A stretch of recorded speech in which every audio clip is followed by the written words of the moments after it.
আপুনি গোটেই ভিডিঅ'টো যদি চাই এগৰাকী মহিলা নহয়, মহিলাসকলে থিয় হৈ আছে, থিয় হৈ লাইন পাতি আহিছে আৰু তেওঁলোকে আজমল চাহাবৰ লগ হোৱাৰ আগে আগে অতি সুপৰিকল্পিত বা কুপৰিকল্পিতভাৱে তললৈ হাউলিবলৈ বাধ্য কৰোৱা হৈছে। আঁঠুকাঢ়ি আহিছে আৰু সৰহভাগ মানুহে ভৰিত ধৰা নাই, আঁঠুকাঢ়ি আহি কিছুমানে ভৰিত ধৰিছে, কিছুমানে আঁঠুকাঢ়িবলৈ বাধ্য কৰা হৈছে, পইচাটো লৈ গৈছে। মই দুটা কথাৰ বিৰোধী। এই যে মুকলিমূৰীয়াকৈ পইচা বিতৰণৰ যিটো কথা, এইটো কিয় কৰিব লাগে?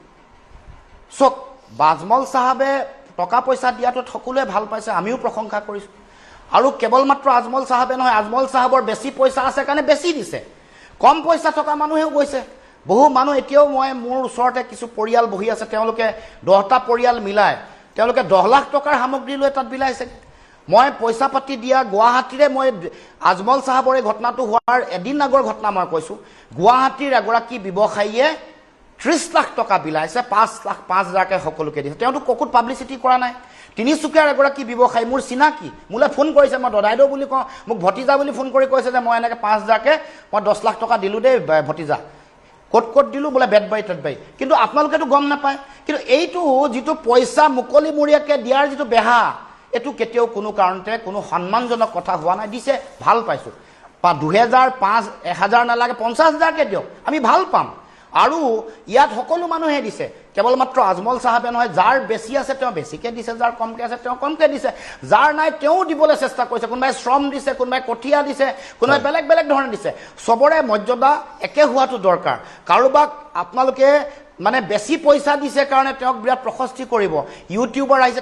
তেওঁলোকে মনিটাইজেশ্যনৰ পইচা পাইছে, তেওঁলোকে দিছে, দিব লাগিব। আৰু ইয়াতে যিসকলে ব্যৱসায় কৰিছে, যিসকলে ব্যৱসায় কৰি ধনী হৈছে, এই অসম মাতৃক ব্যৱহাৰ কৰি, অসম মাতৃৰ সম্পত্তি ব্যৱহাৰ কৰি সেইটোৰে তেওঁলোক ধনী হৈছে। গতিকে ধনী হোৱাৰ যিটো তেওঁলোকৰ দায়িত্ব, ধনী হোৱাৰ পাছত ধনৰ এটা পাৰ্চেণ্টেজ অসমৰ সমাজৰ সংকটৰ সময়ত দিব লাগিব। এইটোক লৈ কোনে বাহ লোৱাটো মই কোনো কাৰণতে মই বিচৰা নাই। এইটো এটা দায়িত্ব, এটা মানৱীয় দায়িত্ব, এইটো এটা গণতান্ত্ৰিক দায়িত্ব, মানুহৰ প্ৰতি দায়িত্ব। সেই দায়িত্বটো যদি খোলেআম, এইটোতো আপোনাৰ মজুৰা নচোৱা হেৰি নহয় যে ইয়াত পইচা এনেকৈ ভিডিঅ' কৰি বিচাৰি থাকিব। এইটো মজুৰা নাচ নেকি? এয়া সন্মান, আত্মসন্মান ৰাখি পইচা 2 কোটি নহয় 200 কোটি দিয়ক আজমল চাহাবে, আমি আহ্বান জনাইছোঁ। আৰু এইটোক লৈ বহুতে বিভিন্ন ধৰণৰ কমেণ্ট কৰিছে। মই কমেই যে আগতে ধুনীয়াকৈ আহি থকা মানুহবোৰে, থিয় হৈ আহি থকা মানুহ, উজনি অসমত মানুহে এনেকৈ ধৰণে কেতিয়াও আঁঠুকাঢ়ি কেতিয়াও পইচা নলয়। বাধ্য কৰোৱা হৈছে আগৰ দুজনৰ মানুহক। তেওঁ তাৰপিছত যিটো বক্তব্য আগবঢ়াইছে সেইটো তেওঁ মিছাকৈ কৈছে, সেইটো অপব্যাখ্যা কৰিছে, সেইটো তেওঁৰ ভণ্ডামিক বাদ দি বেলেগ একো নহয়। গতিকে মই কৈছোঁ, টকা পইচা দিয়ক, কোনো কেমেৰাৰ সন্মুখত নহয়, মনে মনে দিয়ক। 2,000, 5,000, 50,000, 1 লাখ যিমান দিয়ে দিয়ক, কাৰণ তেওঁলোকে কোনো 2,000, 5,000 একো তেওঁলোকক নোকোলায়। কিন্তু সেইটোক এনেকুৱা ধৰণৰ ব্যৱহাৰ কৰিব নালাগে যে সেইটো যেন তেওঁলোকৰ কাৰণে। হয় হয়, আপোনাৰ মন্তব্যটো গ্ৰহণ কৰিলো। আপুনি ক'ব বিচাৰিছে, আপোনালোকেও কোনো কোৱা নাই, সংবাদ গোষ্ঠীও কোৱা দৰকাৰ আছে। এই কথাটো ক'ব লাগে যে কিয় এনেকৈ মুকলিমূৰীয়াকৈ, এইটো কি ধৰণৰ সংস্কৃতি? অতদিনত অসমত ইমান ধৰণৰ বানপানী হৈ আছে, আমিতো কোনো মানুহে এনেকৈ মুকলিমূৰীয়াকৈ পইচা বিলোৱা দেখা নাই। কিমান বানপানী, উত্তৰ লখিমপুৰ, ধেমাজি, কিমান বিস্তৃত অঞ্চল প্ৰতি বছৰে বছৰে ভয়ংকৰ বানপানীৰ মুখামুখি হয়। কিন্তু এনেকুৱা ধৰণৰ কথাটো হোৱা নাই। এইবোৰ কথাৰ যোগাত্মক চৰ্চা হ'ব লাগিব। আমি মৰ্যাদা সহকাৰে সকলো কথাৰ হোৱাটো আমি বিচাৰোঁ। মই জানো আপুনি খুব চিৰিয়াছ আৰু খুব গভীৰতা থকা এগৰাকী ব্যক্তি। এই কথা আপোনালোকেও নিশ্চিতভাৱে আলোচনা কৰাৰ যোগাত্মক কথা এটাই সমাজখনক যোগাত্মক প্ৰভাৱ পেলায়। নেতিবাচক কথা বতৰাই বিপদ আপদ হৈছে আমি সকলোৱে জানো। কিন্তু বিপদৰ সহায় কৰিবলৈ যাওঁতে, বিপদৰ মোকাবিলা কৰিবলৈ যাওঁতে যাতে কাৰো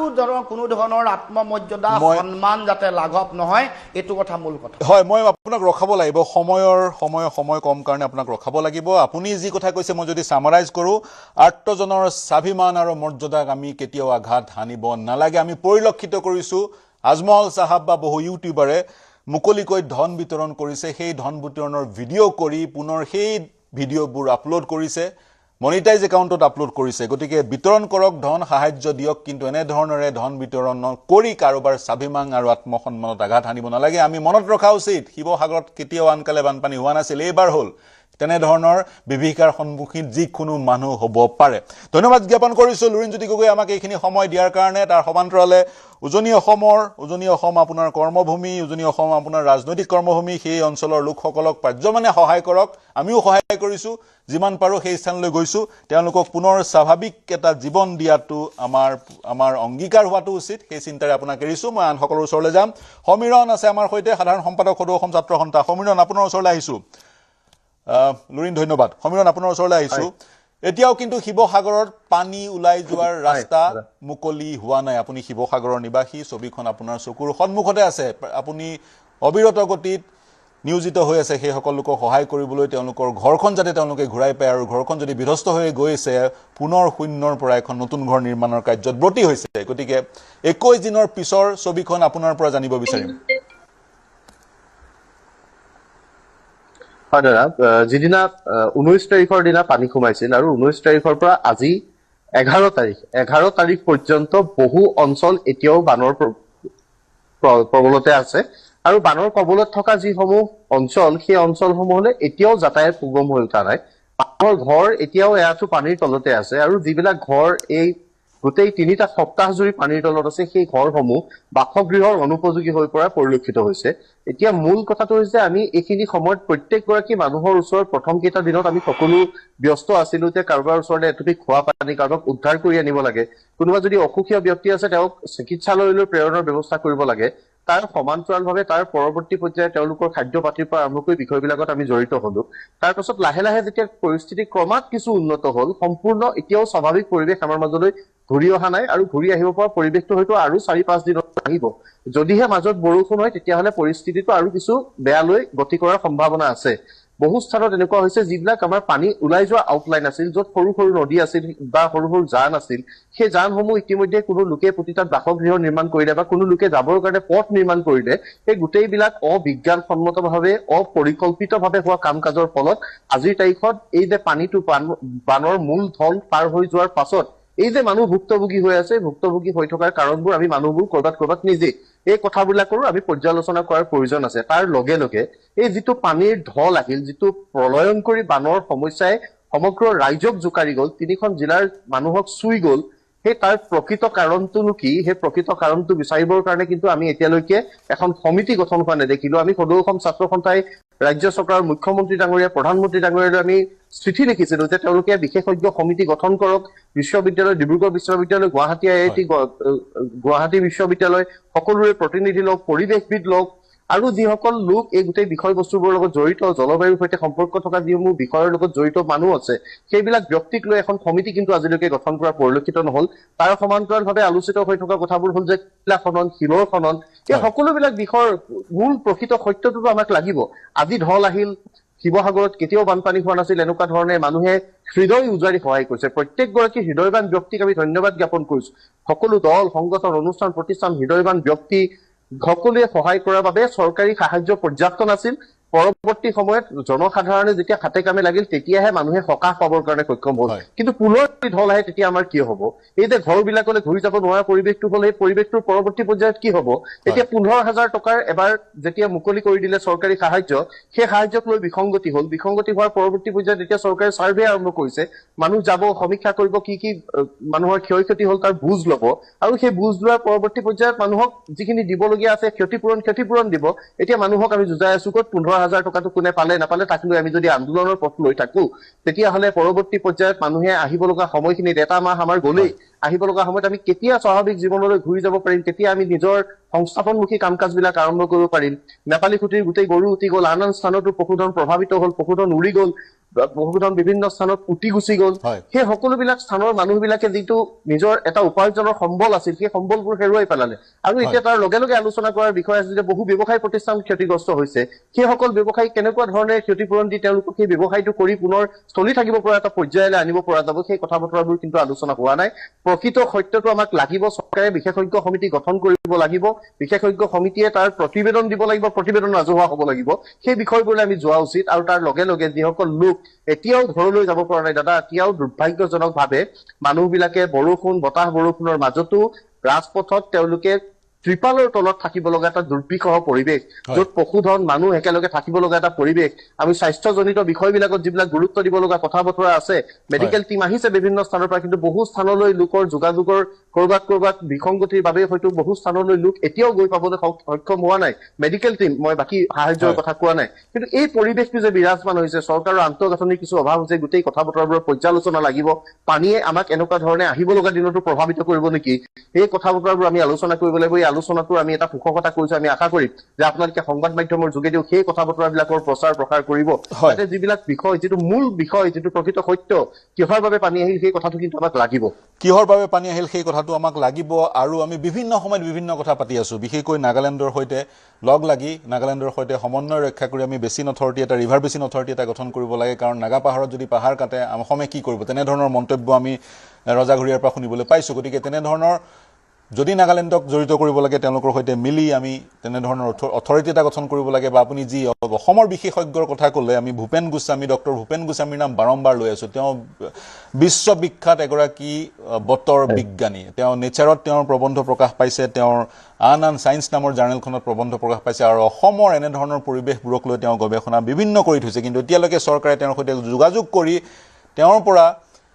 এক সমাধান সূত্ৰ উলিওৱাৰ দিশে পদক্ষেপ গ্ৰহণ কৰাটো আমি পৰিলক্ষিত নকৰিলোঁ। গতিকে তেনেবোৰ দুটা ধৰণেৰে আমি গোটেই প্ৰক্ৰিয়াটো চাব লাগিব। এটা হৈছে স্থায়ী সমাধান বা মিনিমাইজ কৰা এনেধৰণৰ বিভীষিকা, আনটো হৈছে যিসকলক প্ৰভাৱিত হৈছে তেওঁলোকক পুনৰ সংস্থাপন দিয়া। ইতিমধ্যে আপুনি সমীৰণ গোটেই বিষয়টো বহলাই বিস্তৃতভাৱে আমাক জনালেই। আন এটা প্ৰসংগ, যিটো বিষয় মই লুৰিণজ্যোতি গগৈৰ সন্মুখত উত্থাপন কৰিছিলোঁ, যিটো বিষয়ে সৰ্বত্ৰ চৰ্চা লাভ কৰিছে, আজমল, বদৰুদ্দিন আজমলৰ কেন্দ্ৰ কৰি গোটেই প্ৰসংগটো উত্থাপিত হৈছে। বিশেষকৈ আৰ্তজনক ধন বিতৰণ কৰা আৰু সেইবোৰৰ ভিডিঅ' কৰি সামাজিক মাধ্যম বা ৰাজহুৱা মঞ্চসমূহত আপলোড কৰাৰ যে প্ৰৱণতা আমি পৰিলক্ষিত কৰিছোঁ। আৰু আজি দেখা পালোঁ মহিলাসকলে ভৰিছোৱা সদৃশ এক জেষ্চাৰ প্ৰদান কৰি সেই ধন গ্ৰহণ কৰিছিল, যাৰ পৰিপ্ৰেক্ষিতত এক প্ৰকাৰ তেওঁলোকৰ স্বাভিমানত আঘাত হনাৰ এক পৰিৱেশৰ সূচনা হৈছে বুলি ক'ব পৰা যায়, বা তেনেধৰণৰ অভিযোগ উত্থাপন হৈছে। আপুনি কি ক'ব? গোটেই বিষয়টো দুৰ্ভাগ্যজনক। আৰু এগৰাকী ব্যক্তি, বদৰুদ্দিন আজমল, যেতিয়া বানপানীৰ সমস্যাটোৱে দেখা দিছিল, তেতিয়া ততাতৈয়াকৈ ইয়ালৈ আহিছিল, সকলোৱে তেখেতক সাধুবাদ দিছিল, আমিও সাধুবাদ দিছিলো যে ঠিক আছে, বিপদৰ সময়ত মানুহক সহায় কৰিবলৈ আহিছে। কিন্তু তাৰ পৰৱৰ্তী পৰ্যায়ত যিটো কথা হ'ল, আপোনালোকে যদি গ্ৰাউণ্ড ৰিপৰ্ট সংগ্ৰহ কৰে, আজমল ডাঙৰীয়াই দিয়া যিবিলাক সাহায্য, সেই সাহায্যবিলাক ক'ত গৈছে তাৰ গোটেই বিষয়বস্তুবিলাকক লৈ বিভিন্ন প্ৰশ্ন সামাজিক মাধ্যমতে হওক, আন বিভিন্ন ক্ষেত্ৰত, কিন্তু আমি যেতিয়া ঘূৰি আছো বিভিন্ন সময়ত য'ত ত'ত যাওঁতে বিভিন্ন স্থানত এই কথা বতৰাবোৰ আলোচনা হৈছে। বাৰু সেইখিনি কথা আমি নাপাতো, কিন্তু যিটো ভিডিঅ' ৰাজহুৱা হৈছে, বদৰুদ্দিন আজমল কোন? যিগৰাকী ব্যক্তি এটা শক্তি, এটা চিন্তা, এটা আদৰ্শৰ প্ৰতীক, সেই ব্যক্তিগৰাকীৰ ভৰিত চুই আমাৰ অসমীয়া মানুহে, খিলঞ্জীয়া মহিলাই তেওঁৰ চৰণত চুই 500 টকা সংগ্ৰহ কৰিব, এই কথাটোৱে আমাক হৃদয় ব্যথিত কৰিছে। আৰু এই ঘটনা যাতে পুনৰাবৃত্তি নহয়, তাৰ বাবে আমি সেইসকল লোকলৈ আহ্বান জনাইছো, যদি তাৰণাত আছে, আপোনালোকৰ মাধ্যমেৰে আমি কৈছো, তেওঁলোকক যদি সঁচাকৈয়ে 500 টকা এটা বা 200 টকা এটাও এনেকুৱাকৈ কাৰোবাৰ চৰণত ধৰি ল'ব লগা হৈছে, আমাৰ সৈতে যোগাযোগ কৰক, আমি তেওঁলোকক যিকোনো ধৰণৰ সহায় কৰিবৰ কাৰণে প্ৰস্তুত আছো। কিন্তু এনেকৈ স্বাভিমানী অসমীয়াই কাৰোবাৰ ওচৰত আঁঠু লৈ এনেকৈ টকা সংগ্ৰহ কৰিব, কোনোবাই দান আকাৰেৰে দিয়া বস্তুটো ল'বলৈ যাওঁতে আঁঠু কাঢ়ি যাব লাগিব, এগৰাকী ব্যক্তিয়ে ছিগনেল আকাৰেৰে দেখাই থাকিব যে তেওঁৰ ওচৰলৈ যাওঁতে আঁঠু কাঢ়ি যাব লাগে, মানুহটো খোজকাঢ়ি গৈছে, মানুহবোৰ গোট খাই দিছে এঠাইত, তেওঁ যদি খোজ কাঢ়িব নোৱাৰে, তেখেত এখন বাহনত বহি থাকক, তেতিয়াতো মানুহে ভৰি চুবলৈ নাযাব। তাৰ পাছত যিখিনি চালাবেৰে কোবোৱা তেওঁ প্ৰত্যুত্তৰ দিছে, মানুহক উত্তৰ দিছে, এই কথা কেতিয়াও গ্ৰহণযোগ্য হ'ব নোৱাৰে। আৰু এই এখন অসমীয়া সমাজত এনেকুৱা পৰম্পৰা কেতিয়াও নাছিল। এনেকুৱা ধৰণে মুক্ত ধনৰ খেলা, মুক্ত ধনৰ বেহা হৈছে, এই বেহা পতা গোটেই বিষয়বস্তুবোৰ কিছু বন্ধ হ'ব লাগে। মানুহ যিসকল তাৰণাত আছে, এই মানুহখিনিয়ে এতিয়া কুটা এগছকে বৰগছ নিচিনা ভাবিবলৈ আৰম্ভ হোৱা এটা পৰিৱেশ হৈছে। মানুহে নভবা এটা দুৰ্যোগ আহিলে, প্ৰলয় আহিলে, কিন্তু তাৰ এই মাজত যিটো ঘটনা সংঘটিত হৈছে, বদৰুদ্দিন আজমলে গৈ কৰবাত বহি থাকিব আৰু তেওঁৰ ওচৰত আঁঠু ললেহে 500 টকাটো পাব, এনেকুৱা ধৰণৰ প্ৰচাৰ কৰা লোকো কিন্তু আশে পাজৰে হয়তো তাত আছিল, যাৰ বাবে মহিলাসকলে এনেকৈ গৈ পইচা সংগ্ৰহ কৰিব লগা হ'ল। এনেকুৱা ঘটনাৰ যাতে পুনৰাবৃত্তি নহয়, তেওঁকো আমি আহ্বান জনাইছো, যাতে তেওঁ কোনোবা স্থানলৈ গতে এনেকুৱা ঘটনা যাতে সংঘটিত হ'ব নোৱাৰে, তাৰ প্ৰতি দৃষ্টি ৰাখিব। তাৰ লগে লগে সমাজৰ প্ৰত্যেকগৰাকী ব্যক্তিলৈ আমাৰ আহ্বান, ময়ো এগৰাকী শিৱসাগৰীয়া হিচাপে আমাৰ আহ্বান যে আপোনালোকে ইতিমধ্যে সাহায্য পাতি যি পাব লগা হৈছে, যিসকল ঘৰলৈ ঘূৰি যাব পৰা পৰিৱেশ আহিছে, তেওঁলোক ঘৰলৈ যাব লাগে, চৰকাৰৰ সমীক্ষা হ'ব। তাৰ উপৰিও আপোনালোকক যিখিনি সহযোগিতা কৰিব লগা আছে, বিভিন্ন অনুষ্ঠান প্ৰতিষ্ঠান ব্যক্তি বিশেষ আহিছে, আমি তেওঁলোকৰ লগতো যোগাযোগ কৰিম, আপোনালোকৰ তৰফৰ পৰাও যোগাযোগ কৰিব পৰা আপোনালোকৰ ব্যৱস্থাপনা থাকিব। আপোনালোক সকলোৱে এই গোটেই বিষয়বস্তুবিলাকৰ পৰা আঁতৰি নিজৰ ঘৰখনলৈ ঘূৰি যোৱাৰ পৰা পৰিৱেশটো আৰম্ভ কৰিব লাগে। আৰু পুনৰ আমি যি আমাৰ কৃষ্টি সংস্কৃতি পৰম্পৰা এইসমূহ জীয়াই ৰাখি আমি জীয়াই থাকিব লাগিব আমি অসমীয়া জাতিটো ইমান দুৰ্বল নহয় যে এটা প্ৰলয়ে আমাক শেষ কৰি পেলাব পাৰিব তছ কৰি পেলাব পাৰিব এয়া নহয় যাতে আমি কোনো মানুহৰ ওচৰত আঁঠু ল'ব লগা নহয় বিশেষকৈ আজমলৰ দৰে শক্তিৰ ওচৰত আঁঠু লৈ অসমীয়াই ধন ল'ব এই কথাটো কেতিয়াও গ্ৰহণযোগ্য হ'ব নোৱাৰে আৰু এই কথা বতৰাৰ পৰা সকলোকে বিৰত থাকিবৰ কাৰণে মই আপোনাৰ মাধ্যমেৰে আহ্বান জনাইছো ধন্যবাদ জ্ঞাপন কৰিছো আপোনাক এৰিছো একেবাৰে বুনিয়াদী বিষয়টো হৈছে আৰ্তজনৰ স্বাভিমান আৰু মৰ্যাদাক আমি আঘাত হানিব নালাগে এনেধৰণৰ বিভীষিকা যিকোনো লোকৰ লগত হ'ব পাৰে পৰিৱেশবিদৰ মতে অসমৰ কোনো স্থান আজিৰ তাৰিখত নিৰাপদ নহয় এনেধৰণৰ ঘটনা অসমৰ যিকোনো স্থানত হ'ব পাৰে গতিকে এনেধৰণৰ পৰিৱেশ বা এনেধৰণৰ পৰিস্থিতিত আৰ্তজনৰ স্বাভিমান আৰু আত্মসন্মানত যাতে আঘাত হনা নাযায় তাৰ প্ৰতি আমি ধ্যান ৰাখিব লাগে বদৰুদ্দিন আজমলে আৰম্ভণিৰ পৰাই প্ৰথম চাগৈ তেওঁ ব্যক্তি যি সহায়ৰ হাত আগবঢ়াইছিল বিভিন্ন তেনেধৰণৰ সাহায্যৰ কথা ঘোষণা কৰিছিল কেৱল বদৰুদ্দিন আজমলেই নহয় আমি সোশ্যাল মিডিয়াত দেখা পাইছো বহু লোকে ইউটিউবাৰ পৰ্যন্ত অসমৰ ইউটিউবাৰে ধন বিতৰণ কৰা আমি পৰিলক্ষিত কৰিছিলো গতিকে স্বাভিমানী লোকসকলক এনেধৰণৰ এক পৰিস্থিতিত তেওঁলোকক সেই পৰ্যায়লৈ লৈ আমি যাব নালাগে গতিকে সংবেদনশীল আমি হ'ব লাগে নেতিবাচক কথা আমি পাতিব বিচাৰা নাই সমগ্ৰ অসম একত্ৰিত হৈ তেওঁলোকক আমি পুনৰ স্বাভাৱিক এক জীৱন ঘূৰাই দিয়াৰ অংগীকাৰ ল'বই লাগিব এই মুহূৰ্তত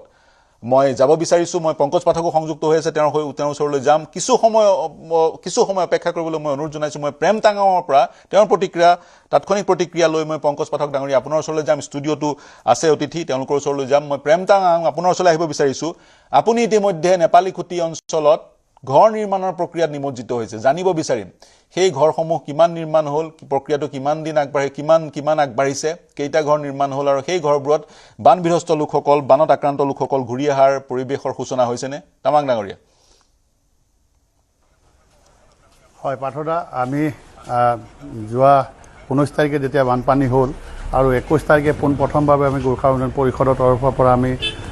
পোনপ্ৰথম আমি পানী যোগান ধৰিবলৈ আমি সক্ষম হৈছিলোঁ ৰাইজৰ সেৱাতে লগে লগে যেতিয়া আমি যাব পৰা স্থিতি হ'ল আমাৰ 25 তাৰিখৰ পৰা আৰু তেতিয়াৰ পৰা আমি বিশেষকৈ আপুনি আটাই জানো যে সমগ্ৰ অঞ্চলত বেছিকৈ প্ৰভাৱিত হোৱা অঞ্চলটো আছিলে নেপালীখুটি য'ত পাহাৰৰ পৰা নামি অহা বৰষুণ বানপানীৰ লগতে যিখিনি গেট মল লগতে আমাৰ বাঁহৰ মুৰাকে আদি কৰি গছ গছনি আহি সোমাই পৰিছিলে আৰু ঘৰসমূহ বিধ্বস্ত হৈ পৰিছিলে আৰু যাৰ কাৰণে আমি চিন্তা চৰ্চা তাৰ ৰাইজে আমাক অনুৰোধ জনাইছিলে যাতে আমাৰ সেইখিনি ঠাইত যেতিয়ালৈকে ঘৰ নিৰ্মাণ কৰিব সম্পূৰ্ণভাৱে নোৱাৰে তেতিয়ালৈকে অস্থায়ীভাৱে হ'লেও তেওঁলোকে এটা আশ্ৰয় শিবিৰ বনাই দিব লাগে বুলি আমাক ৰাইজে অনুৰোধ জনাইছিলে আৰু লগে লগে আমি স্থানীয় আমাৰ বিধায়ক মোৰ মিত্ৰবৰ ময়ূৰ বৰা ডাঙৰীয়াৰ লগত আমি আলোচনা কৰিছোঁ লগতে আমি অভিভাৱক মন্ত্ৰী বিমল বৰা ডাঙৰীয়াৰ লগত মন্ত্ৰী পীযুষ হাজৰিকা ডাঙৰীয়াৰ লগত আমি আলাপ আলোচনা কৰাৰ লগে লগে আমি গোৰ্খা উন্নয়ন পৰিষদৰ এটা সজাতি দলে আৰু আমাৰ গোৰ্খা জনগোষ্ঠীৰ সংগঠনে আমি আটাই মিলি আচলতে আমি নেপালীখুটিৰ সমস্যাটো আমি এটাই দেখিছিলোঁ যেতিয়ালৈকে নেপালীখুটিবাসী গোৰ্খা সমাজৰ লগতে আন জাতি জনগোষ্ঠী যেতিয়ালৈকে নেপালীখুটিলৈ ঘূৰি নাযায় তেতিয়ালৈকে কিন্তু সেই সমস্যাটোৰ সমাধান নহ'ব এই কথাটো আমি অনুমান কৰিব পাৰিছিলোঁ আৰু লগে লগে আমি আপোনালোকে দেখিছে ছ'চিয়েল মিডিয়াত আমি প্ৰথমবাৰৰ বাবে আমি বাঁহ বেত লৈ গৈছিলোঁ বাঁহ কাটিছিলোঁ প্ৰায় আমি 5,000 বাঁহ আমি কাটিছিলোঁ লগে লগে আমি যিমানখিনি গোৰ্খা উন্নয়ন পৰিষদৰ আমাৰ যোগান বিভিন্ন অঞ্চলবোৰৰ কাৰণে আমি সাঁচি থকা যিমান আমাৰ টিনপাতসমূহ লৈ গৈছিলোঁ লৈ যোৱাৰ লগে লগে আমি টিনপাতসমূহ এতিয়া আপোনালোকে দেখিছে আমি বৰ্তমান তাৰিখত আমি 8টা আশ্ৰয় শিবিৰ আমি বনাইছোঁ অস্থায়ী শিবিৰ লগতে আমি ভালকৈ খোজ কৰিব পৰাকৈ আৰু ভালকৈ গা ধুব পৰাকৈ আমি যিখিনি অস্থায়ীভাৱে যিখিনি খুব সুন্দৰভাৱে আমি তাত ডিপাৰ্টমেণ্টৰ সহযোগত আমি আচলতে তেনেধৰণে আমাৰ গা ধোৱাৰ ঘৰ বা আমি শুশ্ৰূষা আমি বনাইছোঁ আৰু লগে লগে আমি যিখিনি নেপালীখুটিলৈ অসমৰ বিভিন্ন প্ৰান্তৰ লগতে ভাৰতৰ বিভিন্ন প্ৰান্তৰ পৰা আজি নেপালীখুটিৰ যিটো দুৰ্দশা দেখি আত্মজনক সহায় কৰিবৰ কাৰণে যিখন NGO দল সংগঠনবোৰে উঠি পৰি আহিছিলে আৰু আমি দেখিব পাইছিলোঁ সেইখিনি ঠাইত যেতিয়া থকা যিহেতু পৰিৱেশটো নাই আৰু মানুহৰ ঘৰ বাৰ একে ভাঙি ছিগি চুৰমাৰ হৈ গৈছিলে তাৰ কাৰণে তাত যিখিনি মানুহ আহিছিলে আচলতে তাত মানুহ নথকাৰ কাৰণে সেইখিনি ঠাইত আচলতে তেওঁলোকে যিখিনি সাহায্য সামগ্ৰী লৈ গৈছিলে দিব পৰা নাছিলে সেইকাৰণে আমি গোৰ্খা উন্নয়ন পৰিষদে আমি স্থানীয় বিধায়কৰ লগত আলোচনা কৰি পুনৰবাৰ আমি ভাবিলোঁ যে প্ৰথমে আমি এটা ষ্টক আমি বনাব লাগিব যাতে তেওঁলোকে আমি আটাই জানো যে সেইখিনি অঞ্চলত যদি পুনৰবাৰ আমি ভালকৈ যদি সংস্থাপনৰ যদি চিন্তা কৰোঁ প্ৰায় 7-8 মাহমান লাগিব আৰু আমি এটা চিন্তা কৰিলোঁ গোৰ্খা উন্নয়ন পৰিষদৰ যোগেদি আৰু আমাৰ যিমান গোৰ্খা জনগোষ্ঠী সংগঠনবোৰে মিলি আৰু আমাৰ যিখিনি আমাৰ অসম মাননীয় মুখ্যমন্ত্ৰী দুবাৰকৈ আহিলে লগে লগে আমাৰ কেন্দ্ৰীয় মন্ত্ৰী এবাৰ আহিছে আৰু আহি আমি দেখিছোঁ যে লগে লগে আমি দিনে নিশাই কাম কৰি আজি 19 দিন হ'ল আমি লাগি থকা 19 দিনৰ ভিতৰত আমি পানী আছিলে বাঢ়িছিলে বৰষুণ বতৰ সেইকাৰণে কামটো অলপ কমকৈ কৰিব পৰা হৈছিলে এতিয়া ভাল হৈছে পৰিৱেশটো তো এতিয়া আমি ষ্ট'ৰ ৰুমটো যোনটো খুব বিশাল এটা ষ্ট'ৰ ৰুম আমি বনালোঁ লগে লগে আশ্ৰয় শিবিৰ ইতিমধ্যে যোৱাকালি সম্পূৰ্ণ হৈছে আৰু কিছু মানুহ প্ৰায় 20-30 জন মানুহ বহিব পৰাকৈ স্থিতি হৈ গ'ল আৰু শৌচাগাৰটো ইতিমধ্যে সম্পূৰ্ণ হৈ গৈছে আৰু মোটামুটি ক'বলৈ গ'লে আপুনি এটা কথা ক'ব বিচাৰোঁ যে নেপালী খুঁটিবাসী বিভিন্ন জাতি জনগোষ্ঠী সমাজ যিমান আছে বিভিন্ন সেইখিনি অহা কালিৰ পৰা তাতে খুব ধুনীয়াকৈ থাকিব পৰা শুব পৰা ব্যৱস্থা কৰি দিয়া হৈছে মই আপোনাৰ ওচৰলৈ আহিম আপুনি মই যেটো বুজি পাইছো তামাং ডাঙৰে যেটো বুজি পাইছো ডৰমিটৰি নিৰ্মাণ কৰি দিছে একোটা ঘৰত বহু লোক থাকিব পাৰে শৌচাগাৰ নিৰ্মাণ কৰি দিলে বাথৰুম নিৰ্মাণ কৰি দিলে আৰু যিসমূহ সাহায্য আহিছিল সাহায্যসমূহ ৰাখিবলৈ এটা গুদাম ঘৰ নিৰ্মাণ কৰি দিলে বৰ সুন্দৰ পদ্ধতিগতভাৱে কামবোৰ কৰিছে কিন্তু তেওঁলোকে নিজৰ সপোনৰ ঘৰখন হেৰুৱাইছে গতিকে সেই সপোনৰ ঘৰখন নেপালী খুঁটিতে নিৰ্মাণ কৰিব নে আন স্থানত নিৰ্মাণ কৰিব লাগিব সেই প্ৰশ্নটোলৈ আহিম কিন্তু আপোনাক ৰখাম এই মুহূৰ্তত পংকজ পাঠক আমাৰ সৈতে সংযুক্ত হৈ আছে পাঠক ডাঙৰীয়া স্বাগতম জনাইছো আপোনাৰ পৰা প্ৰতিক্ৰিয়া ল'ম আপুনিও নিমজ্জিত হৈছিলে সকলোকে উজনি অসমৰ বান বিধ্বস্ত লোকসকলক সহায় কৰাৰ দিশত গতিকে আপোনাৰ প্ৰতিক্ৰিয়া ল'ম কেনেদৰে আমি আগবঢ়া ভাল বা বিশেষকৈ কি ক'ব বিচাৰিব এতিয়াতো বহুত মানুহে সহায় কৰিব গৈছে তাতে আৰু নিজৰ কেপাচিটি হিচাপে সহায় কৰি আছে সকলোৱে কাম কৰি আছে এতিয়া ৰাইজে যিখিনি কৰিব পাৰে ৰাইজে কৰিছে তাতে দেখা পাইছো এতিয়া তেওঁলোকক তাতে থকাৰ কাৰণে বহুতে ঘৰ বনাই আছে বা প্ৰায়বিলাক বস্তু এইটো যে প্ৰায় পাইছে কিন্তু তেওঁলোকে যিবিলাক হেৰুৱাইছে সেইবিলাকতো আৰু কেতিয়াও পূৰণ নহ'ব বহুত এনেকুৱা আমি দেখা পাইছো যিসকলৰ মানে গোহালিৰ গৰু বা যিবিলাক আছিল ছাগলী আছে সেইবিলাকতো একদম নোহোৱা হৈ গৈছে মানুহত বাহিৰো কিবা যোৱাকালিও ৰিপৰ্ট এটা আহিছে 2.5 লাখ নে 3 লাখ মানে পশুধন নোহোৱা হৈ গৈছে তো এইবিলাক বহুত ডাঙৰ লোকচান হৈ গৈছে সেইবিলাকতো কেতিয়াও পূৰণ নহ'ব দুখ এটাতো সকলোৰে মাজত থাকিয়ে যাব তথাপিও অসমীয়া হিচাপে আমি বিচাৰো এতিয়া যেনেকৈ কৰি আছে সকলোৱে তেওঁলোকক এই দুখৰ সময়ত থিয় হওক কাষত আৰু মই মোৰ ফালৰ পৰা মই যিখিনি পাৰিছিলো কৰিছিলো প্ৰথমতে অসমত এইটো এটা কেম্পেইন চলালো মই 19 তাৰিখে যেতিয়া হৈছিল বাতৰি পাইছিলো আপোনালোকৰ চেনেলত 20 তাৰিখে মই ফেচবুকত লিখিছিলো যে আমি সহায় কৰিব লাগিব মোৰ লগত কোনে যাব তাৰপিছত সেইটো এটা বহুত ডাঙৰ হেৰি হৈ গ'ল কেম্পেইন হৈ গ'ল তাৰপিছত চাৰিওফালে সহায় একদম এই আহি গ'ল আৰু চাৰিওফালৰ পৰা অসমৰ বাহিৰৰ পৰা বহুত মানুহে সহায় কৰিছে আৰু এতিয়া মই ভাবিছো মই আৰু কিছুদিন পিছত 20 তাৰিখৰ পিছত যাম কি পৰিস্থিতি চাই লৈ যদি কিবা কৰিব পাৰো আৰু কৰিম আৰু মই সুধিব বিচাৰিম পাঠক ডাঙৰীয়া বিশেষকৈ যি বেমাৰ আজাৰ হৈছে সেই সকল লোকৰ বিভিন্ন বেমাৰ আজাৰ দেখা দিছে বিশেষকৈ পানী শুকোৱাৰ পিছত গতিকে কিবা পৰামৰ্শ দিব বিচাৰিব যিহেতু আপুনি ভাৰতীয় পদ্ধতিৰে চিকিৎসা প্ৰদান কৰে বা বিভিন্ন ধৰণৰ ৰোগৰো আপুনি দৰব ঔষধ প্ৰদান কৰে গতিকে কিবা অৱকাশ আছে আপোনাৰ যি এই প্ৰক্ৰিয়াটোৰ যোগেদি তেওঁলোক লাভান্বিত হোৱাৰ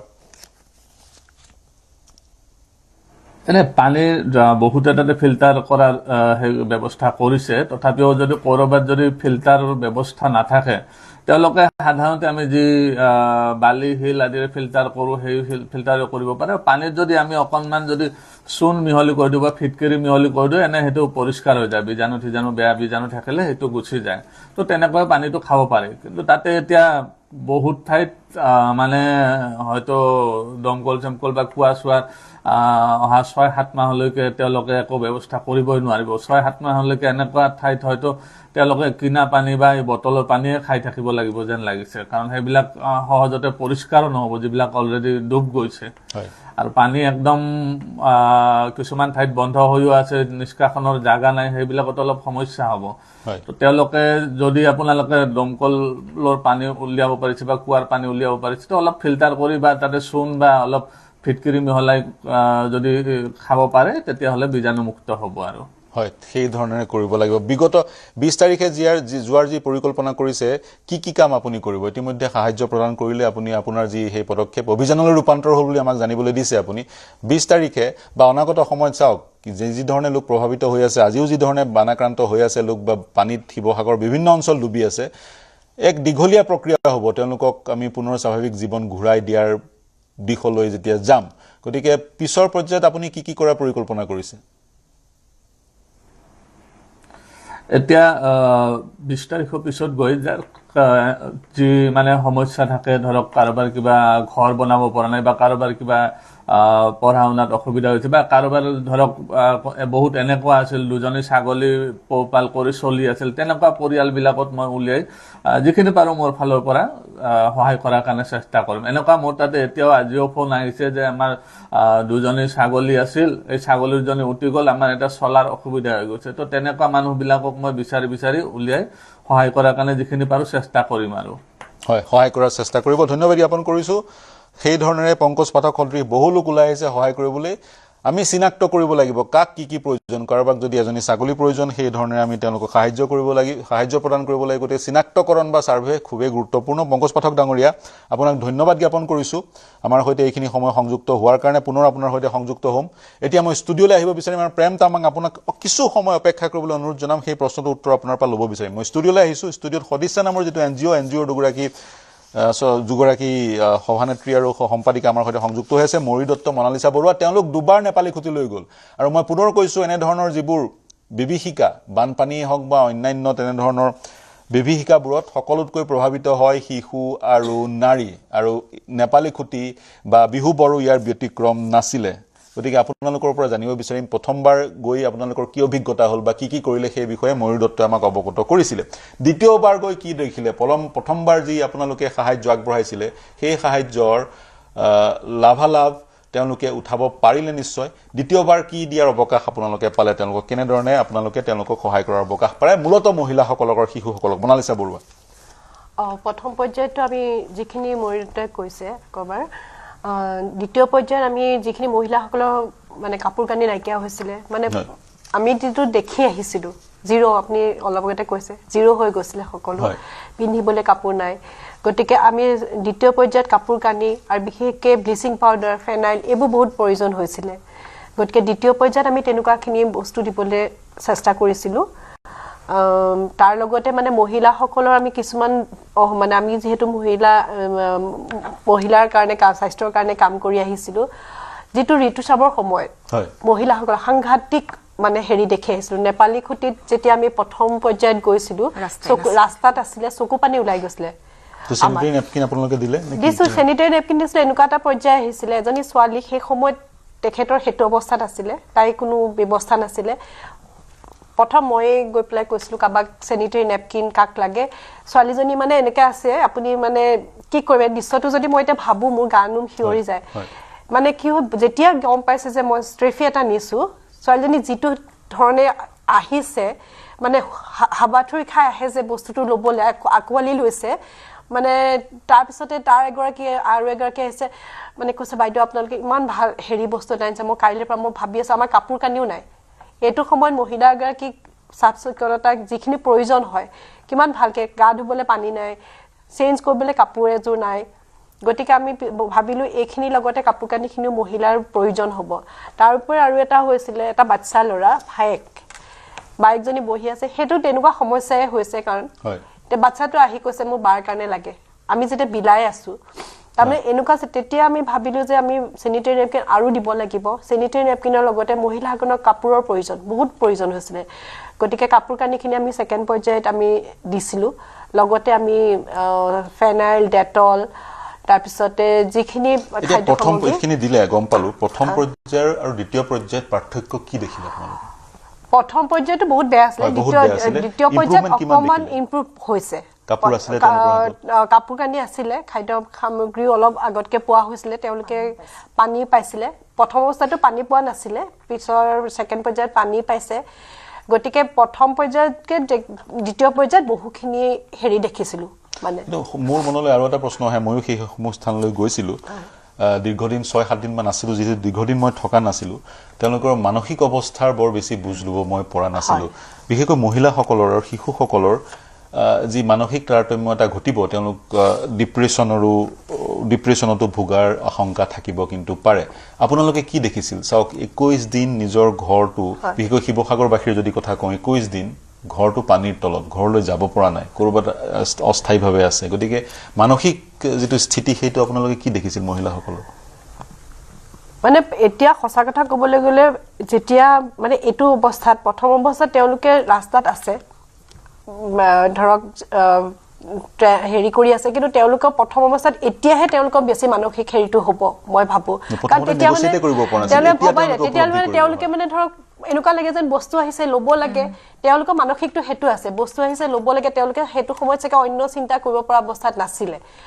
যদিও সকলো ধ্বংস হৈ গৈছে বিভীষিকাটো মনত আছিলে কিন্তু মই ভাবো কি এতিয়া লাহে লাহে যেতিয়া অকল বস্তুটো হেৰি অৱস্থাত আহিছে তেতিয়া তেওঁলোকৰ এতিয়াহে তেওঁলোকক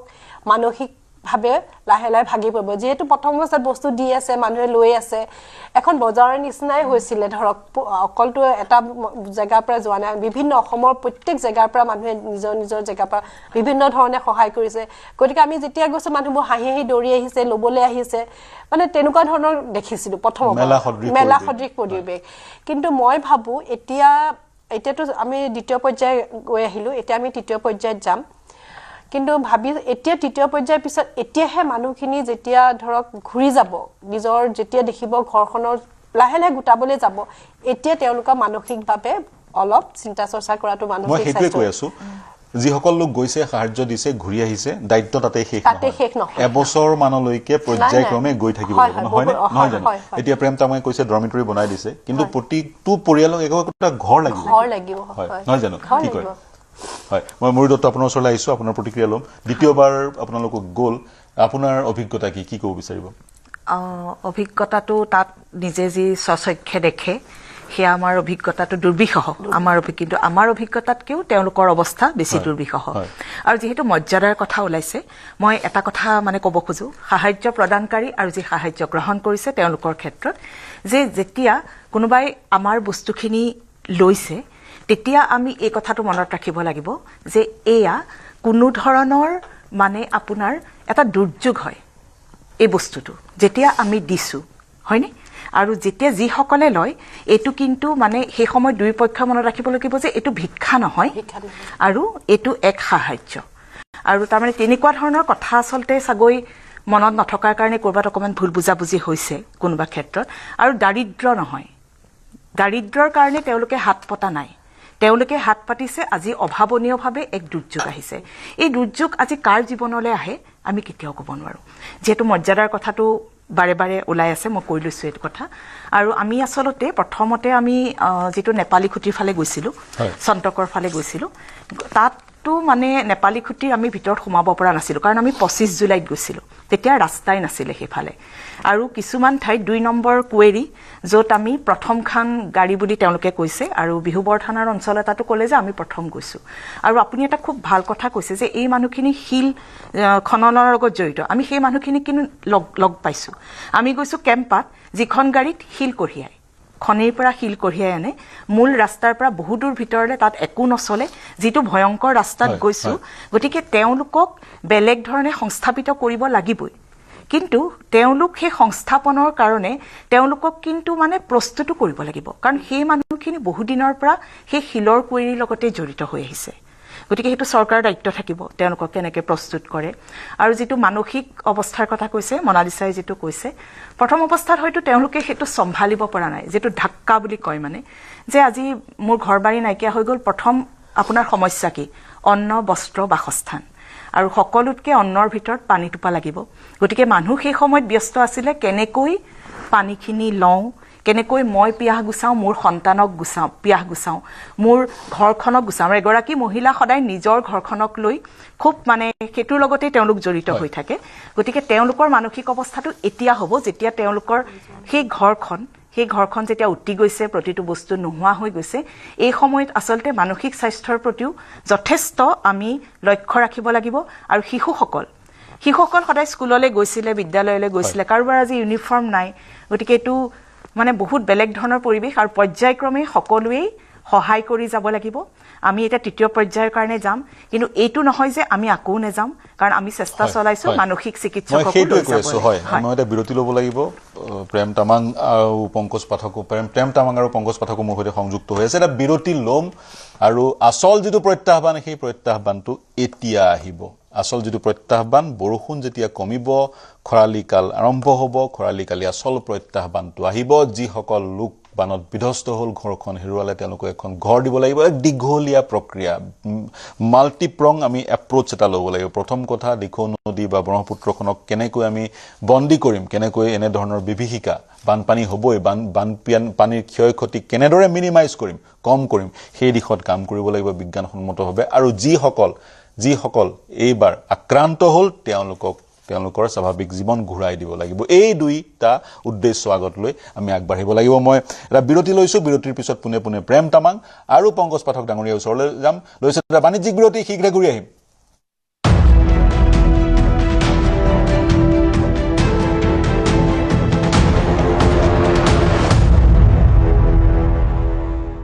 अक्कर बक्कर बम्बे बो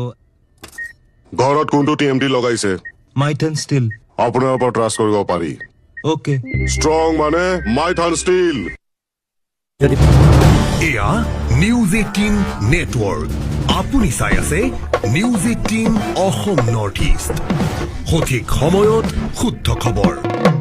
অৰুণাচলৰ গুলিত আহতসকলৰ কাষত মিছিং স্বায়ত্তশাসিত পৰিষদ আঘাতপ্ৰাপ্তসকলৰ চিকিৎসাৰ ব্যয় কৰিব মিছিং স্বায়ত্ত পৰিষদে ধেমাজি অসামৰিক চিকিৎসালয়ত আহতসকলৰ খবৰ লয় পৰিষদৰ মুখ্য কাৰ্যবাহী সদস্য পৰমানন্দ সাইঙিয়া আৰু টিএমপিকেৰ কেন্দ্ৰীয় বিষয়ববীয়াই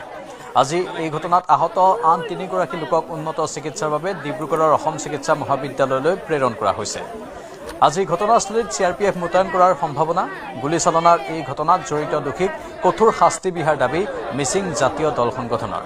দোষীক শীঘ্ৰে কৰায়ত্ব নকৰিলে গণতান্ত্ৰিক আন্দোলনৰ হুংকাৰ মিছিং দল সংগঠনৰ অৰুণাচলৰ এজন আৰক্ষী বিষয়াৰ নেতৃত্বত এই ঘটনা সংঘটিত হোৱাৰ অভিযোগ ইতিমধ্যে অৰুণাচলৰ অভিযুক্ত আৰক্ষী বিষয়াজনৰ ফটো ভাইৰেল হৈছে সামাজিক মাধ্যমত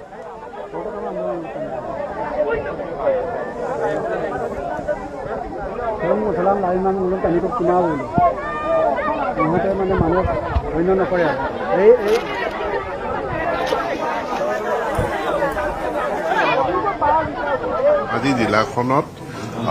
আমাৰ যি সীমান্ত সমস্যা সমাধান কৰাৰ কাৰণে যৌথ কমিটি আছিল সেই যৌথ কমিটিয়ে প্ৰায়বিলাক ইছ্যু ৰিজল্ভ কৰিছে আৰু যোৱাকালি যিটো মিংমাং বদতি গাঁও সিফালে তেওঁলোকৰ সীমে বস্তি তাত যিটো ঘটনা ঘটিলে এইটো দুৰ্ভাগ্যজনক কিন্তু আমাৰ ফালৰ পৰা আমি এটা স্থিতি লৈছোঁ যে ইয়াৰ এটা যিহেতু ফায়াৰিং কৰিলে তাৰ পৰা ইনচিডেণ্টটো হ'ল ইয়াৰ এটা সুবিচাৰ হ'ব লাগে গতিকে মাননীয় মুখ্যমন্ত্ৰীয়ে অৰুণাচল চৰকাৰৰ লগতো কথা পাতিছে আমি তেওঁলোকৰ পৰাও এটা মীমাংসা বিচাৰিছোঁ আৰু যিকেইজন ইনজিউৰ্ড হৈছিলে তেওঁলোকৰ ভিতৰত 4জন তেওঁলোক অসম মেডিকেল কলেজ হস্পিটেলত আছে কোনো ক্ৰিটিকেল অৱস্থা নাই কিন্তু তেওঁলোকক সাৰ্জিকেল কিছু প্ৰচিডিউৰৰ মানে পেলেট সোমাই আছে গানৰ ব্যৱস্থা ল'ব লাগিব আৰু সেইখিনি ল'ব মই তেওঁলোকৰ আশু আৰোগ্য কামনা কৰিছোঁ এই 4জন যুৱক আৰু জিলা প্ৰশাসনৰ তৰফৰ পৰাও খুব এটা কঠোৰ স্থিতি লোৱা হৈছে যিহেতু যিটো ভায়োলেন্স সেই ভায়োলেন্সৰ এগেইনষ্টে তাৰ কাৰণে কেছো ৰেজিষ্টাৰ কৰিছে আৰু সি আইনী প্ৰক্ৰিয়াত আগবাঢ়িব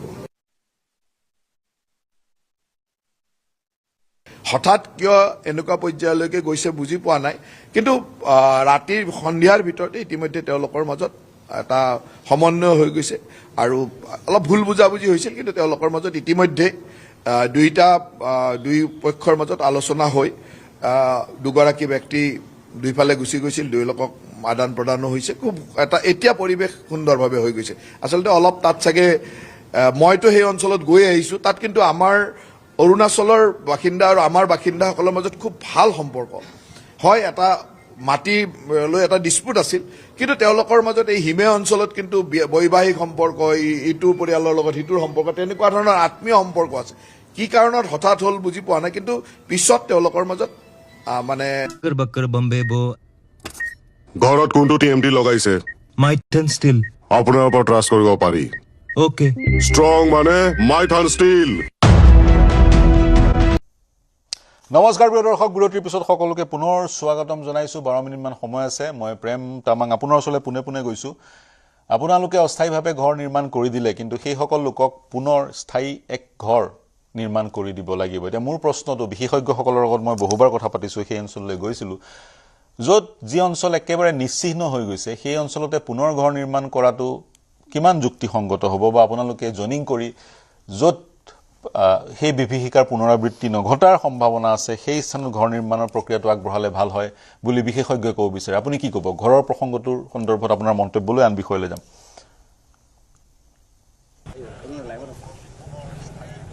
হয় পাঠদা, বিশেষভাৱে এতিয়া ৰ'দ দি আছে, প্ৰকৃতিয়ে যি কৰি গ'ল সেইটোত আমি ঘূৰাই আনিব নোৱাৰোঁ। তথাপিও যে আজি বিশেষকৈ অসমৰ মাননীয় মুখ্যমন্ত্ৰী ডাঙৰীয়াৰ নিৰ্দেশত আজি যিমানখিনি আমাৰ ডিপাৰ্টমেণ্টেল এক্সপাৰ্টবোৰে আহি দিনে নিশাই কাম কৰি আছে, বিশেষকৈ PW ডিপাৰ্টমেণ্ট, ইৰিগেশ্যন আৰু PSC ডিপাৰ্টমেণ্টে কাম কৰি আছে। আৰু আমি ক'ব লাগিব যে আজি স্বতঃস্ফূৰ্তভাৱে বিভিন্ন NGOছবোৰে আহি আজি আমি যিমানখিনি টিনপাত যোগান ধৰিছোঁ, লগতে আমি বাঁহবোৰ যোগান ধৰি আছোঁ। আৰু তেওঁলোকে বিভিন্ন NGO আৰু আমাৰ স্বয়ংসেৱক বিষয়ববীয়াসকলে আহি শ্ৰমদান দি মোটামুটি আমাৰ আশ্ৰয় শিবিৰ লগতে আমি প্ৰায় কেইবাখনো এতিয়ালৈকে আমাৰ নিজাববীয়াকৈ বহিব পৰা যিখিনি নিজৰ নিজৰ ভেটি আছিলে সেইখিনি আমি ঘৰবোৰ নিৰ্মাণ প্ৰায় আধা হৈ আছে। আৰু আমি ক'ব লাগিব যে যদি ৰ'দটো এনেধৰণে দি থাকে তেতিয়া আমি 20-22 তাৰিখৰ ভিতৰত মোটামুটি আমাৰ 30 to 40% ঘৰবোৰ যদি এনেধৰণে সবে যদি স্বতঃস্ফূৰ্তভাৱে শ্ৰমদান দি আহিব তেতিয়া আমি ভাবোঁ যে 20-25 তাৰিখৰ ভিতৰত ঘৰখিনি প্ৰায় 50% ঘৰ কমপ্লিট হৈ যাব। আৰু ইতিমধ্যে আমাক স্থানীয় বিধায়ক মৌৰিক বৰগোহাঁই ডাঙৰীয়াই আৰু আমাৰ বিমল বৰা ডাঙৰীয়া আৰু মন্ত্ৰী পীযুষ হাজৰিকা ডাঙৰীয়াই ফেচবুক পোষ্টৰ যোগেদি ইতিমধ্যে জনাইছেই যে প্ৰায় 2000 ঘৰ ইতিমধ্যে পীযুষ হাজৰিকা ডাঙৰীয়া, বিমল বৰা ডাঙৰীয়া আৰু আমাৰ কেন্দ্ৰীয় মন্ত্ৰী আমাৰ পবিত্ৰ মাৰ্ঘাট ডাঙৰীয়াই একক প্ৰচেষ্টাত বনোৱা যোনটো কথা কৈছে। আৰু অসমৰ মাননীয় মুখ্যমন্ত্ৰী ডাঙৰীয়া ডিপাৰ্টমেণ্টৰ যোগেদি আমাৰ যিখিনি জিলা উপায়ুক্তৰ লগত আলাপ আলোচনাৰ যোগেদি যেনেধৰণে কাম কাজবোৰ কৰি আছে, খুব আমি ডিপাৰ্টমেণ্টলি আমি ছাপোৰ্টো পাইছোঁ। আৰু গোৰ্খা উন্নয়ন পৰিষদৰ ফালেদিও আৰু আমাৰ গোৰ্খা জনগোষ্ঠীৰ সংগঠনবোৰে এতিয়া আমি অস্থায়ী শিবিৰ যিখিনি বনাব লাগে আমি বনাই পেলালোঁ। আৰু এতিয়া আমি নেক্সট ফেজত আচলতে আমি প্ৰায় আমি 4 বাণ্ডলকৈ টিং দি প্ৰতিটো ঘৰ নিৰ্মাণ কৰা আমি এক চেষ্টা অব্যাহত ৰাখিছোঁ। আৰু এইখিনি ক্ষেত্ৰত যেতিয়া টিঙৰ প্ৰয়োজন হ'ব তেতিয়া স্থানীয় বিধায়ক হিচাপে আমাৰ মৌৰিক বৰগোহাঁই ডাঙৰীয়াই আমাক টিনপাতৰ আৰু বাঁহৰ যোগান ধৰিব বুলি তেওঁ আমাক আশ্বাস দিছে। আৰু এনেধৰণে আমি বিভিন্ন NGO তথা দল সংগঠনক আমি আহ্বান জনাই আছোঁ, যিহেতু সবতকৈ বেছি ক্ষতি হোৱা অঞ্চল হিচাপে যদি আমি যাওঁ, বিশেষকৈ নেপালীকুটি হিলনি আৰু নতুন নেপালীকুটি বুলি কয়, নতুন গাঁও, বহুত ডাঙৰ এখন গাঁও, 5খন চুবুৰী মিলাই আচলতে নেপালীকুটি হয়। আৰু সেইখিনি অঞ্চলৰ প্ৰায় 200-250 ঘৰমান বেয়া হৈছে। আৰু এতিয়ালৈকে আমি ক'ব পাৰোঁ যে প্ৰায় 10খনমান ঘৰ আমি ইতিমধ্যে কমপ্লিট কৰিছোঁ সৰু সুৰাকৈ। আৰু বহুতে ধন্যবাদো জনাইছে। আৰু জীৱন জীৱিকা তামাং ডাঙৰীয়া, জীৱন জীৱিকা তেওঁলোকে কি কাম কৰিব? জীৱন জীৱিকাৰ ক্ষেত্ৰত ইতিমধ্যে আমি ক'ব লাগিব যে অসমৰ মাননীয় মুখ্যমন্ত্ৰী ডাঙৰীয়া দুবাৰকৈ ভিজিট দিছে, চৰজমিনী তদন্ত কৰিছে। আমাৰ কেন্দ্ৰীয় মন্ত্ৰী ডাঙৰীয়া আহিছে আৰু মুখ্যমন্ত্ৰীয়ে কৈছে আমাৰ বিশেষকৈ ৰাইজক যে তেওঁলোকে কৈছে যে যি ধৰণে নেপালীকুটিৰ পৰিৱেশ আছিলে তাতকৈ উন্নত মানৰ পৰিৱেশ নিৰ্মাণ কৰাৰ ক্ষেত্ৰত আমি চৰকাৰে পদক্ষেপ গ্ৰহণ কৰিম। আৰু এইখিনি ক্ষেত্ৰত ৰাইজে অলপ সংযম বজাই ৰাখিব লাগিব, সেইখিনি কথা কৈছে। আৰু আমি এজন সাধাৰণ কৰ্মী হিচাপেও মই কমেই ক'ব লাগিব যে আমি প্ৰায় 19 দিন কণ্টিনিউ আমাৰ বহুত ডাঙৰ এটা টিমে আমি কাম কাজ কৰি দি আছোঁ। আৰু স্বতঃস্ফূৰ্তভাৱে ৰাইজে যে বাঁহৰ যোগান দিছে সেইখিনি ক্ষেত্ৰত আমি ধন্যবাদ দিব লাগিব। আমি এটা কথা ক'ম যে ধন্যবাদ দিব লাগিব। আৰু প্ৰায় ঘৰবোৰ বনি গৈ আছে, আপোনালোকে এসপ্তাহ পাছত আহিলে নিজে গম পাব। নিশ্চয় যাম, এসপ্তাহৰ পিছত যাম। আপোনাক ধন্যবাদ জ্ঞাপন কৰিছোঁ। সময়ৰ নাটনিৰ কাৰণে আপোনাক মই ৰখালোঁ। ঘৰবোৰ বনাই যাওক, নিৰ্মাণ কৰি যাওক, জীৱন জীৱিকা দিয়ক। পূৰ্বতকৈ ভাল হ'ব বুলি চৰকাৰে দাবী কৰিছে, কিন্তু আমি বিচাৰোঁ তেওঁলোকে জীৱন জীৱিকা লাভ কৰক, পুনৰ এক স্বাভাৱিক জীৱন যাত্ৰালৈ তেওঁলোক ঘূৰি আহক। পংকজ পাঠক ডাঙৰীয়া, শেষৰটো মন্তব্য সংক্ষেপত বিচাৰিম। বিভিন্ন সামাজিক বিষয়বোৰতো আপুনি সততে মাত মাতি থকা আমি পৰিলক্ষিত কৰোঁ সামাজিক মাধ্যমত, বিশেষকৈ এই ধন বিতৰণ, কেমেৰাৰ সন্মুখত ধন বিতৰণ, সাহায্য দিবলৈ গৈ ধন বিতৰণ কৰা একাংশই পৰিলক্ষিত হৈছে। শেহতীয়াকৈ বদৰুদ্দিন আজমল, কি প্ৰতিক্ৰিয়া প্ৰকাশ কৰিব সংক্ষেপত শেষৰটো মন্তব্য? এতিয়া সেইখিনি ঠাইত মই উপস্থিত নাছিলোঁ, সেইকাৰণে সেইটো বিষয়ত মতামত দিয়াটো অলপ ভুল হ'ব। কিন্তু ময়ো বহুত ঠাইত কেছ 500 টকীয়া 200 টকীয়া এনেকৈ দিছোঁ। কিন্তু আমাৰ যিটো নিয়ম, মই শংকৰী প্ৰথাত বিশ্বাস কৰা মানুহ, তো সেইমতে মই তেওঁলোকৰ ভৰি চুই বা তেওঁলোকক সেৱা জনাইহে পইচাটো দিওঁ। তো মোৰ ভিডিঅ' বহুত আপোনালোকে দেখা পাইছে। মই যাক পইচা দিছোঁ বা বস্তু দিছোঁ মই নিজে সেৱা কৰি তেওঁলোকক দিছোঁ এইটো হ'ল আমাৰ নিয়ম বাকী সেই ঠাইত বদৰুদ্দিন আজমল ডাঙৰীয়াই কি কৰিছে বা কি পৰিস্থিতিত মানুহে তেওঁৰ ভৰি থৈছে সেইটোতো মই দেখা নাই সেইকাৰণে সেইটো কোৱাটো মোৰ কাৰণে অলপ অনুচিত হ'ব যেন মোৰ লাগে হয় অনুচিত হ'ব যেন আপুনি লাগে কিন্তু আপুনি নিজাববীয়াকৈ যাক সেই ধন দিছে আপুনিও ধন বিতৰণ কৰিছে তেওঁলোকৰ ভৰি চুই সন্মানেৰে সেই ধন দিছে ধন্যবাদ জ্ঞাপন কৰিছোঁ পংকজ পাঠক ডাঙৰীয়া পুনৰ লগালগি হ'ম পুনৰ সংযুক্ত হ'ম আপোনাৰ সৈতে অনাগত দিনত আজি আমাৰ সৈতে সংযুক্ত হোৱাৰ কাৰণে অশেষ ধন্যবাদ কাম কৰি যাওক তেওঁলোকক সাহায্য প্ৰদান কৰি যাওক মই ষ্টুডিঅ'লৈ আহিব লাগিব ষ্টুডিঅ'লৈ আহিছোঁ মনালিছা বৰুৱা আপোনাৰ ওচৰলৈ আহিছোঁ আমি সাহায্যৰ কথাটো পাতি আছিলোঁ আৰু কি ক'ব বিচাৰিব আৰু কি কৰাৰ প্ৰয়োজনীয়তা আছে আমি ভাবো যে আমি সকলোৱে যেটো ধৰণে এতিয়া মানে দিন ৰাত গৈ প্ৰত্যেক দিনে কৰি আছো কিন্তু এয়া শেষ নহয় কিন্তু এতিয়া পিয়াৰ পিছৰ পৰ্যায়খিনি বেছি মানে সহায়ৰ প্ৰয়োজন হ'ব তেওঁলোকৰ কাৰণ এতিয়া সকলোৱে দি আছে ভাগে ভাগে দি আছে পাই আছে মানুহখিনি এতিয়া নিজৰ হেৰিলে ঘূৰি যাব যেতিয়া তেওঁলোকৰ কৰ্মজীৱনৰ কথা আহিব ঘৰখনৰ সকলো বস্তুৰ কথা তেতিয়া তেওঁলোকে মানসিকভাৱেও ভাগি পৰিব অভাৱনাতনটো তাৰ পিছৰ পৰ্যায়ত এতিয়া বেছি হ'ব এতিয়া গতিকে বিগত আমি পিছৰ পৰ্যায়ত আমি কি কৰিব পাৰো তেওঁলোকক কেনে ধৰণে সহায় কৰিব পাৰো আপোনালোকে বিছনাপত্ৰ ইত্যাদি লৈ যাব হয় এবাৰ আমি বিছনাপত্ৰ তেনেকুৱা ধৰণৰ সামগ্ৰী বিছনাপত্ৰ তুচক গাৰু তাৰপিছতে আৰু আমি গম পাইছো যে সকলে মহিলাসকলক দি আছে বস্তু মহিলাসকলকে মেখেলা চাদৰ হেতু কাৰণে এবাৰ আমি কিন্তু পুৰুষসকলৰ কাৰণে আমি ব্যৱস্থা কৰিছো তাৰ মানে সকলোৱে মহিলাসকলৰ শুনিছো পুৰুষসকলৰ মানে পিন্ধিবলৈ একো নাইকিয়া বুলি শুনিছো গেঞ্জি এটা বা হেৰি এটা গতিকে এবাৰ আমি এটো পৰ্যায়ত আমি মেক্সিমাম আমি পুৰুষৰ কাৰণে আমি বস্ত্ৰ মানে যোগাৰ কৰিছো এটা পৰ্যায়লে খাদ্য বস্ত্ৰ মোৰ বুধৰে হৈ গৈছে যেন লাগে এতিয়া সংস্থাপন ঘৰটো আৰু কাম নহয় কামটো হয় মৰি দত্ত আপুনি কি ক'ব হয় এতিয়াতো বাসস্থানৰ প্ৰয়োজন যেহেতু বাসস্থান নোহোৱা হৈছে কিন্তু কিছুমান ক্ষেত্ৰত এইখিনিত আমাৰো ওচৰতো কোনো তথ্য নাই কিন্তু আমি যেহেতু দেখিছোঁ যে পলসৰ ওপৰত কিছুমান ঘৰ সজা দেখিছোঁ এতিয়া আমালৈও আহে প্ৰস্তাৱ যে আপোনালোকে ঘৰ দুটামান সাজি দিব নেকি এফালে এতিয়া আমাৰ ধৰক ইমান সাধ্য নাই যে আমি বহুখিনি ঘৰ সাজিম কিন্তু হয়তো ৰাইজৰ সহায়ত আমি 4-5টা ঘৰৰ কাম আৰম্ভ কৰিব পাৰিলোহেঁতেন কিন্তু যেহেতু আমাৰ ওচৰত এনেকুৱা তথ্য নাই যে সেই পলস থকা ঠাইত কাৰণ আমি যেতিয়া প্ৰথম বিহুবৰলৈ গৈছিলোঁ তেতিয়া মানে ৰাস্তাৰ দুই কাষে দানহৰ গাঁও এনেকুৱা ঠাইত আমি যেতিয়া পাৰ হৈ গৈছোঁ এনেকুৱা লাগিছে থিয়ই 3মহলীয়া ঘৰ এটা আপোনাৰ পলসত সোমাই গৈছে মানে যে পুতলা ঘৰটো সোমাই গৈছে তাৰ একেবাৰে যেটো গ্ৰাউণ্ড ফ্লোৰ তলৰ মহলাটোৰ আধালৈকে সম্পূৰ্ণ পলস এতিয়া চোতালতো পলস ঘৰতো পলস ঠিক আছে মানুহখিনি তেনেকুৱা সেই ঘৰটো ভালে আছে তেনেকুৱা বহুত ঘৰ ভাঙি গৈছে কিন্তু পলসটো আছে পলস চাফা কৰিছে এটা ভঙা ঘৰ এটাৰ ঠাইত সেই পলসখিনিৰ ওপৰত ঘৰটো সাজিলে কিমান দূৰ স্থায়ী হ'ব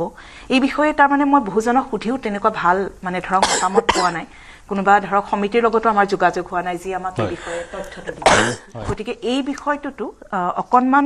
মানুহে চিন্তা চৰ্চা কৰি পেলাই আগবঢ়াটো ভাল হ'ব বুলি ভাবোঁ এইটো চৰকাৰৰ দায়িত্ব থাকিব আপুনি যিটো ক'লে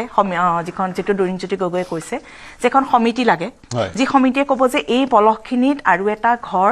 এই মুহূৰ্তত সজাটো ঠিক হ'বনে নাই কাৰণ নহ'লে মানুহৰ অৰ্থ শ্ৰম সকলোচোন অথলে যাব আৰু এতিয়া আমি মূলতঃ আৰু ধৰক এটা ভটিয়ামান আহিবলৈ আছে এটা সত্য কথা আৰু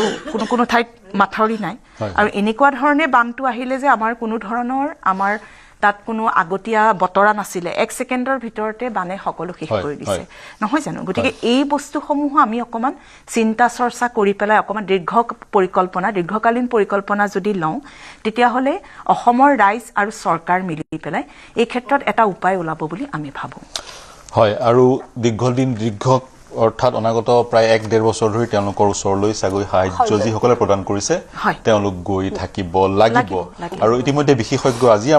আমাৰ মঞ্চত উপস্থিত নাছিলে প্ৰিয় দৰ্শক বিশেষজ্ঞক কিন্তু আমি নিমন্ত্ৰণ কৰিছিলোঁ তেওঁলোকে বিভিন্ন মত পোষণ কৰিছে আৰু স্থানীয়ভাৱে আমাৰ নিজৰে বহু বিশেষজ্ঞ আছে যিবোৰৰ সেৱা বা যিবোৰৰ পৰামৰ্শ চৰকাৰে গ্ৰহণ কৰিব পাৰিব আৰু ডক্টৰ ভূপেন গোস্বামী তেনেধৰণৰ অন্যতম এক নাম যি বহু কাম কৰিছে ইতিমধ্যে পেপাৰে পত্ৰই তেওঁ কৰা কামৰ চৰ্চাও লাভ কৰিছে গতিকে বিশেষজ্ঞৰ পৰামৰ্শ শুনক চৰকাৰে আৰু পদক্ষেপ গ্ৰহণ কৰক পুনৰ কৈছো দিখৌ নৈত যেটো আৰ্লি ৱাৰ্নিং সিস্টেমৰ কাৰণে যিবোৰ মেচিনাৰী সংস্থাপিত হ'ব লাগে হেনে ধৰণৰ মেচিনাৰীয়ে নাছিল আজি পেপাৰত পঢ়িলো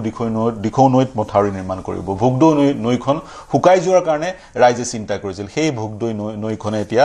বানৰ বিভীষিকাৰ কাৰণ হৈ পৰিলে গতিকে যেটো এক এক্সট্ৰিম ক্লাইমেটিক কন্ডিশন আমি উত্তৰ পূৰ্বাঞ্চলত বা অসমত পৰিলক্ষিত কৰিছো সেইটো আজি তাৰিখত ইৰিভাৰ্সিবল আগৰ যেটো এক পৰিস্থিতি সেই পৰিস্থিতিলৈ আমি যোৱাৰ চাগৈ অৱকাশ নাই তেনে ক্ষেত্ৰত আমি সহ অৱস্থানৰ কাৰণে কি প্ৰক্ৰিয়া হাতত ল'ব লাগিব পদ্ধতিগতভাৱে বিজ্ঞানসন্মতভাৱে সেই পদ্ধতিবোৰ ল'ব লাগিব আৰু সেই পদ্ধতিবোৰ লোৱাৰ দিশত যদি কেন্দ্ৰীয় চৰকাৰৰ সহযোগ ল'ব লাগিব নাগালেণ্ড চৰকাৰৰ সহযোগ ল'ব লাগিব কাৰণ অসম পাদদেশৰ এক স্থান চাৰিওফালে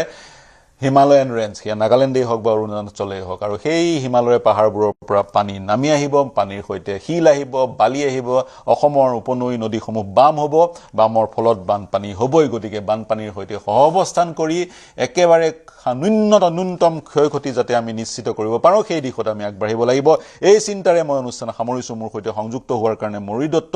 মনালিসা বৰা পংকজ পাঠক সমীৰণ ফুকন প্ৰেম তামাং আৰু পংকজ পাঠকক ধন্যবাদ জ্ঞাপন কৰিছো এই চিন্তাৰ সমলৰ অনুষ্ঠান সামৰিছো প্ৰিয় দৰ্শক শুভৰাত্ৰি